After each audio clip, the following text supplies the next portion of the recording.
Hey everyone, it's Mark, and I have an update for the Imagine project. And so it's been about 6 months since my last major video. Uh, and so recently I've had to work on setting up this lighting system here for the set because I'm at the phase where I'm starting to make these props. And here's one of them. This is a little light fixture. And I'm going to put an LED bulb on the inside underneath here. As you can see, there's a little tube that goes here. It will come out the back of the wall through this hole. And I'm gonna route that around the back of the wall down here and route it down to the LED 3000, which I created. This is a circuit board that has some potentiometers and resistors and diodes, and everything's wired together so that I can take these outputs and put some wires from here all the way up to whatever I want to light. And so I have the drill press here, which has these little wires that come out, and there's the LEDs on the inside.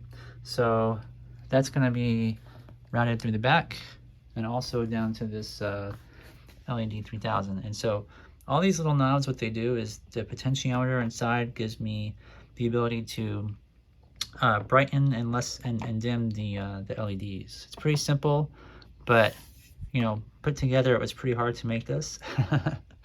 And it runs off of just 5 volts. It's kind of a little AC adapter that I gotta plug in. And this guy here, this is just a USB charger, and all these wires go behind the set and up to all of these little guys, which are the Ulanzi lights. They're LED lights. Some of them are RGB, some of them are just white. This one is just a white light. And I can change the Kelvin on there, and I can change the brightness a little bit. So these are pretty good, but I found that I had to add this little on-off power switch here. So when I turn this, let's see, turn it on, let's see what happens. See, the lights change. For some reason, when they're in charge mode, some of the colors change, well, color. And so I think for every time that I shoot a frame of animation, I'll have to turn that off. And you might notice too, there's like a little bit of a flicker as well when it's charging. And I think that has something to do with the amount of hertz coming through the electrical lines. It's like 60 hertz per minute or something like that. Or second, sorry. So when I turn that off, the colors are appropriate, and turn it on, they change. And for some reason, the blue one doesn't seem to happen. So I don't really know why certain colors are affected by that. But yeah, and so in the lighting, I set it up mainly because I'm going to be putting LEDs in all these light fixtures inside there. Get the little holes, and in the back you can see the wires will come out of those holes, these guys, which I drilled out, and of course come down the back side of the set, and then it will connect again to the LED 3000. So in order to kind of know what I want to do with these lights and these fixtures and this one, I wanted to just have a rough lighting setup. So this whole entire grid up top, this aluminum is from a outdoor clothes hanger system that we had, and it had a pole, and the pole would have these things kind of pivot out like this, like tree branches, and then there would be wires that went through all these holes around the whole thing in like a circle, and you can hang your clothes. So we had that lying in the backyard for forever, never used it.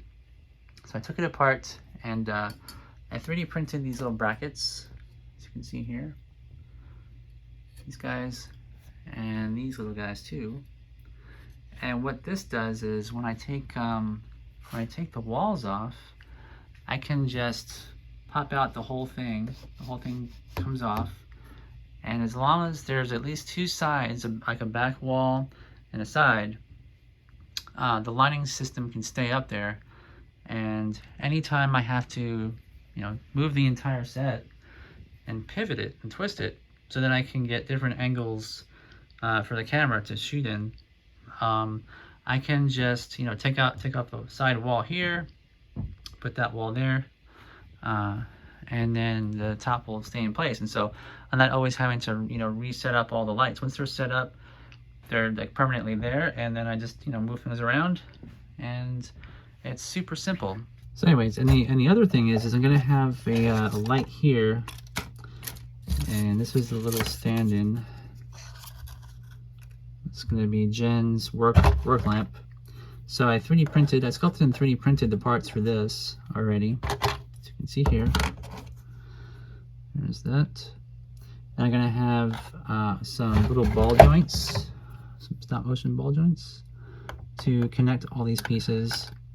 And I'm gonna run wires and have this little LED set up here for her lamp. And so I had to run that through the back as well to the LED 3000 and see what that looks like in terms of, you know, the overall lighting. But there's going to be a lot of that practical lighting stuff in here. I also have Jen's remote control for her TV. And I've also got her mouse for her computer printed out. Still got to paint these guys. I also 3D printed out Jen's joystick, which has to be painted still. But you can see here that the joystick will actually be animatable.